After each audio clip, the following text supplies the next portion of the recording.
ठीक है, मिटा दो ना इसको। अब अगला टॉपिक हेडिंग डाल लो आप, इंडिफरेंस पॉइंट।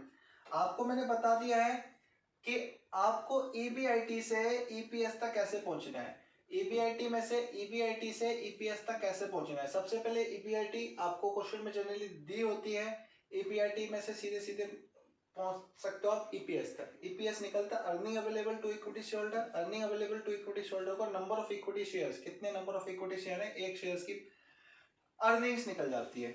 अगला जो टॉपिक है इंडिफरेंस पॉइंट, वो इसी पर बेस्ड है, टोटली इसी पे बेस्ड है। इंडिफरेंस पॉइंट का मतलब मैं आपको बताता हूँ क्या होता है, आपको समझ में आएगा और बड़े अच्छे से मैं आपको समझा दूंगा। मैं पूरा सक्षम हूँ, आप चिंता मत करो, मैं पूरा सक्षम हूँ कि आपको इंडिफरेंस पॉइंट आपको सिखा दूं, पूरी एफएम सिखा दूं, इतना सक्षम हूँ, आप चिंता मत कीजिए। आप देखिए इंडिफरेंस पॉइंट, इंडिफरेंस पॉइंट मैं बताने से पहले मैं जस्ट आपको बता दूं कि आप थोड़ा टाइम मुझे देना, मैं पक्की बात है कि बस 5 मिनट के बाद आपको इंडिफरेंस पॉइंट समझ में आ जाएगा, बस मेरी बात पूरी सुनते जाना। मान लो कंपनी के 2 प्लान है, कंपनी के कितने प्लान है, 2।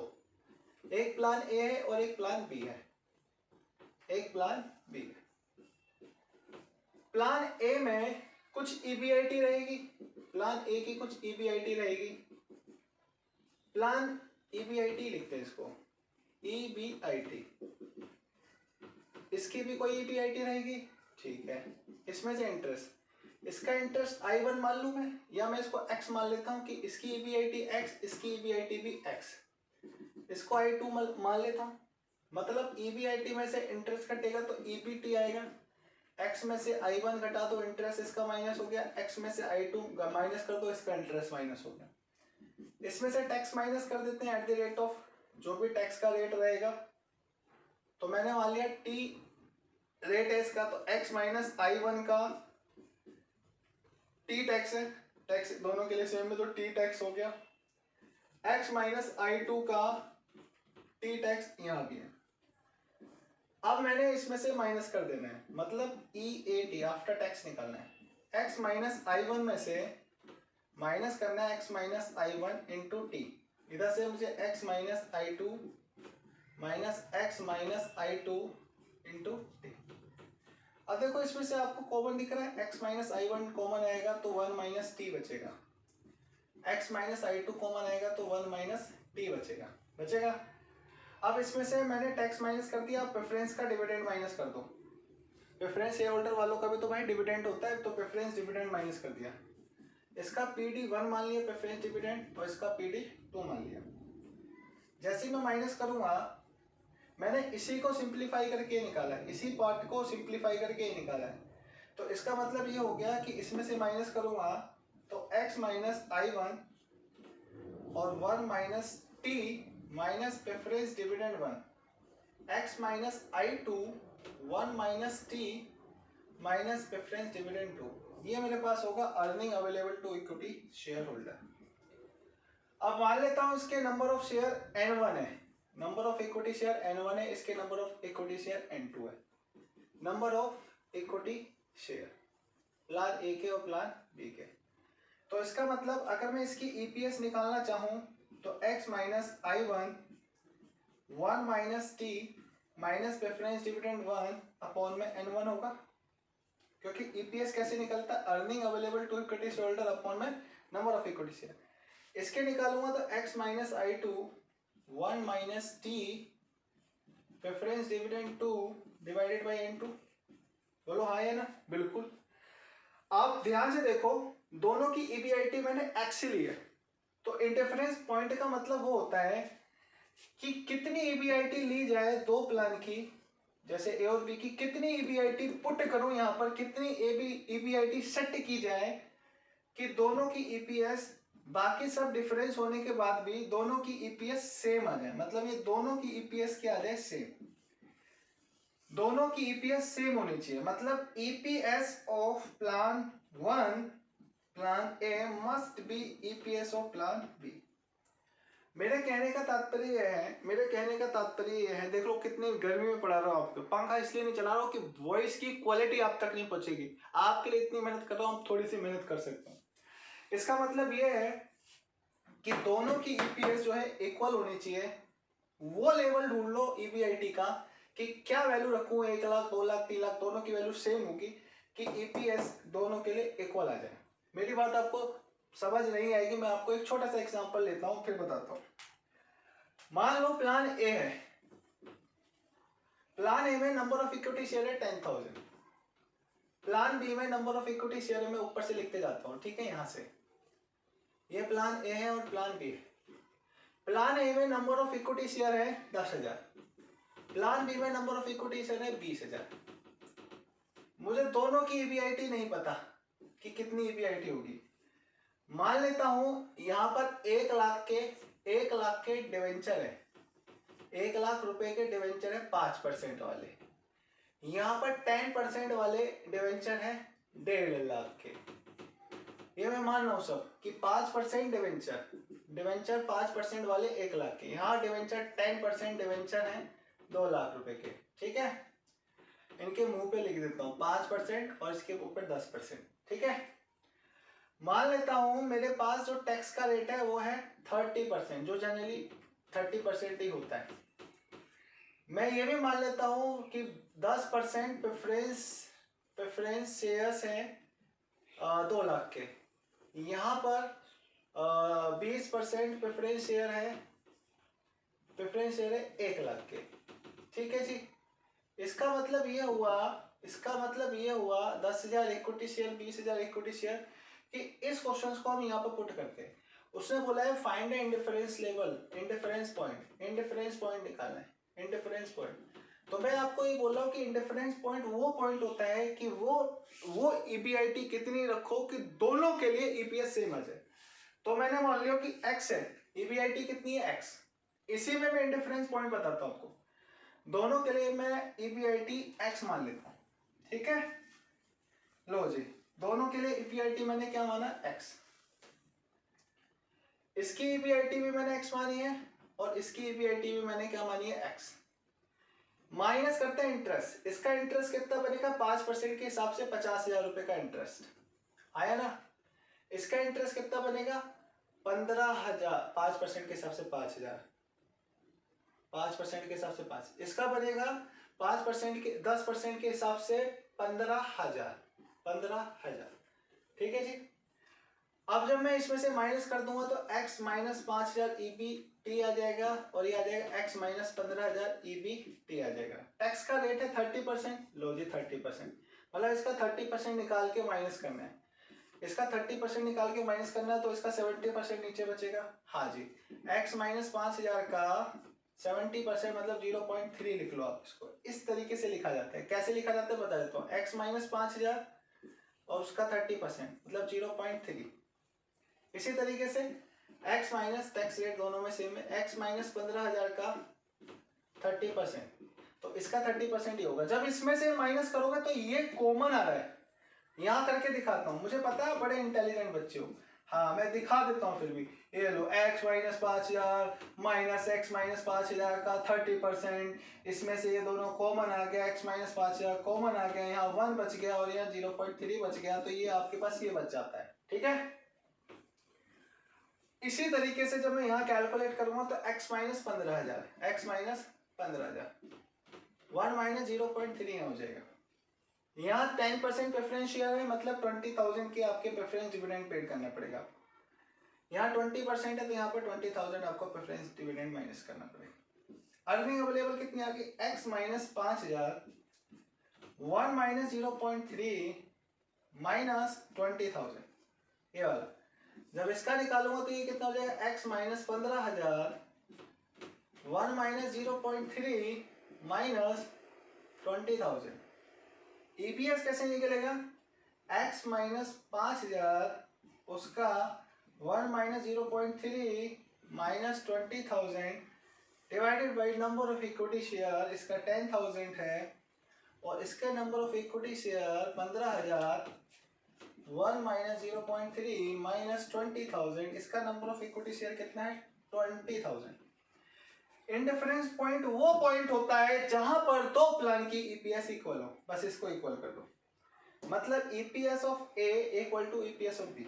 अब मैं यहाँ से x की वैल्यू निकालूंगा, मैंने इक्वेट कर दिया, अब मैं यहाँ पर इसकी वैल्यू निकालता हूँ। चलिए यार इधर आइए, ये लो इधर आ गया।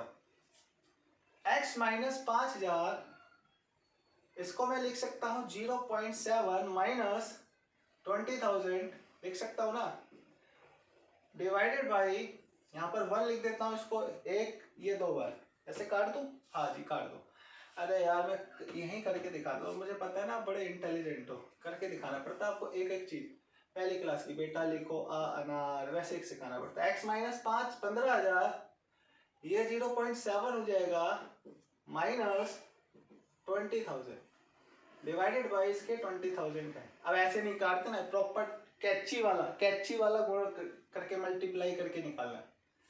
अब देखो इसको मैं इससे 2 बार काट देता हूँ, 10 दूनी 20,000, 10,000 दूनी 20,000, यहाँ आ गया 2, इसका मल्टीप्लाई इधर कर दो।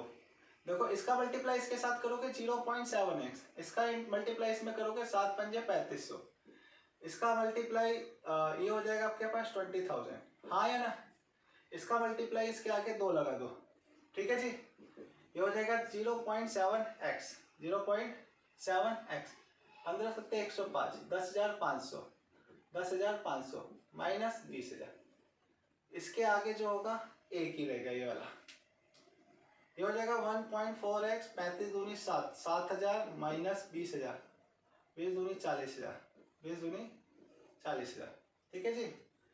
ये हो जाएगा 0.7x माइनस 10,500 माइनस 20,000, ठीक है जी। आप क्या करो, जो भी x वाले भाई बहन जो है एक जगह ले जाओ, ये मैं इधर लिया 0.7x इज इक्वल टू, ये मेरे पास दोनों माइनस के, दोनों इधर आके प्लस के हो जाएंगे, मतलब 47,000 माइनस 30,500, है ना। ये 0.7x बचेगा, इसको कैलकुलेटर से कैलकुलेट करेंगे कितना आएगा 500, तो 30 घटाओ, इसमें से 30 घटाओगे तो कितना घटेगा, ये 17, 16,500 बचेगा, 16,500, x इज इक्वल टू हो जाएगा 16,500 डिवाइडेड बाई 0.7, और यहाँ से इसको हटा के ऊपर 0, x इज इक्वल टू हो जाएगा 1,65,000 डिवाइडेड बाई 7, 7 दूनी 14, 15 16 2, 7 या 21 4, 7 पंजे 35, 5 7 सत्ते 49, 1 7 एकम 7, मतलब अगर 25,371 रुपये, 571 रुपये अगर आप EBIT रखोगे ना यहाँ पर दोनों के लिए, मतलब दोनों के लिए अगर आप 23,531 रुपये EBIT रखोगे तो दोनों की EPS सेम आ जाएगी, सही है,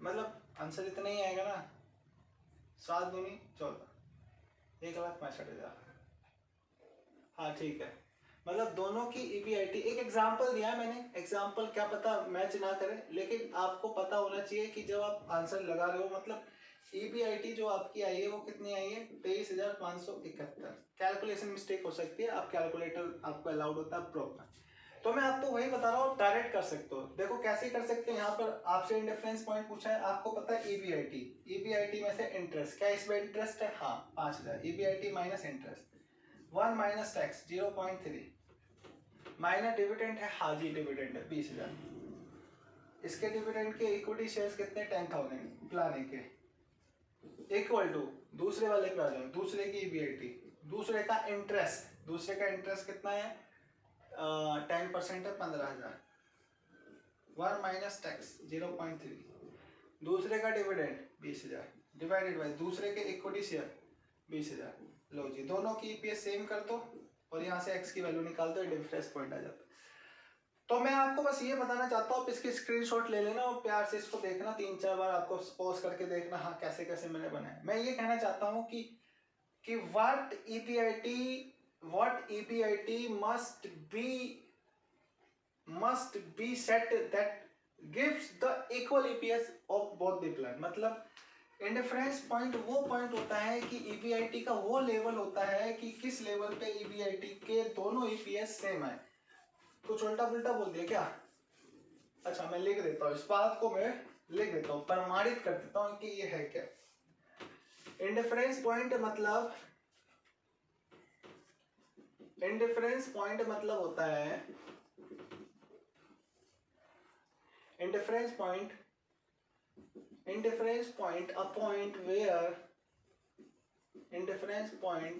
a point a point where, या इसको लिखो indifference point, a point eight which level of EPIT both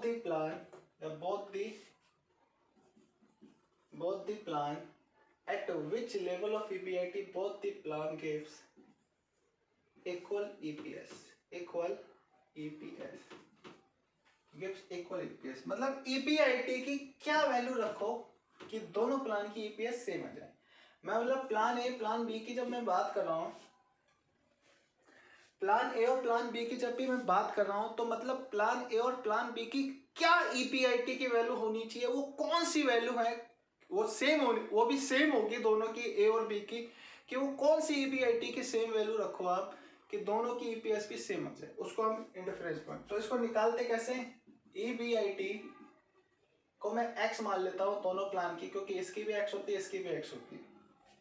तो EPIT पहले का इंटरेस्ट I1 1 माइनस टैक्स, ये आ गया EAT माइनस पहले का डिविडेंड, पहले के नंबर ऑफ इक्विटी शेयर, दूसरे का EBIT दोनों के लिए सेम होगी। मैं आपको यही बात बता रहा हूँ कि दोनों के लिए EBIT की क्या वैल्यू रखो, आपको x की वैल्यू निकालनी की क्या वैल्यू रखो दोनों की EPS, क्योंकि EPS आई है ना, दोनों की EPS भी सेम है।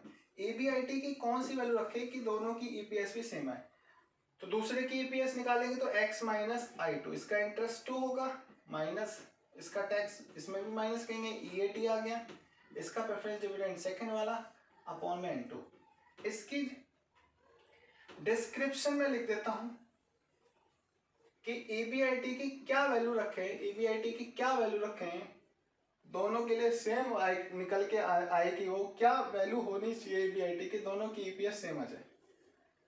अब मैं इसको ये भी लिख सकता हूं कि x का मतलब तो EBIT हो गया, I मतलब इंटरेस्ट ऑफ प्लान ए, क्योंकि A प्लान का है और ये B प्लान का है, I2 मतलब interest of plan 2 plan B, PD मतलब preference dividend of plan A, PD2 मतलब हो गया preference dividend of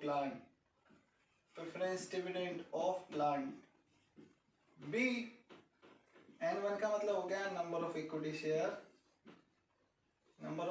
share of plan A, और N2 का मतलब हो गया number of equity share of plan B। T का मतलब टैक्स रेट, T का मतलब क्या है, और टैक्स रेट दोनों के लिए सेम होगा। इस टॉपिक से EBIT और EPS एनालिसिस में, जो मैं EBIT और EPS एनालिसिस पे इतनी देर से मैं बातें कर रहा हूँ, वो यही है कि EBIT से EPS तक का, और इंटरफेरेंस पॉइंट ये एक इसके अंदर मेन टॉपिक है कि EBIT और EPS का एनालिसिस करना है। इसके स्क्रीनशॉट ले लो बढ़िया से, इसके ऊपर 100% बीकॉम में एक 15 नंबर का क्वेश्चन आता है। अगर 15 नंबर का नहीं आता तो 6 नंबर और 9 नंबर और 6 नंबर का ऐसे आता है कि एक थ्योरी का आ गया और एक प्रैक्टिकल आ गया इसमें से, नहीं तो लिवरेजेस में तो पक्का आता है। तो इसको देखिए आप, indifference point EBIT EPS analysis को। अगर फिर भी आपको लगता है कोई दिक्कत है तो मुझे कमेंट करके बता देना कि आपको कौन सा वो पॉइंट है जो आपको समझ नहीं आ रहा। आपके लिए मैं बड़ी मेहनत करके वीडियो बना रहा हूँ। मैंने पंखा तक नहीं चला रखा, इसलिए नहीं चला रखा क्योंकि अगर मैं पंखा चला दूंगा तो मेरी वॉइस की क्वालिटी शायद आप तक मैं कनेक्ट ना कर पाऊँ अब तक। तो ठीक है, देखते रहिए, बाय बाय, टेक केयर।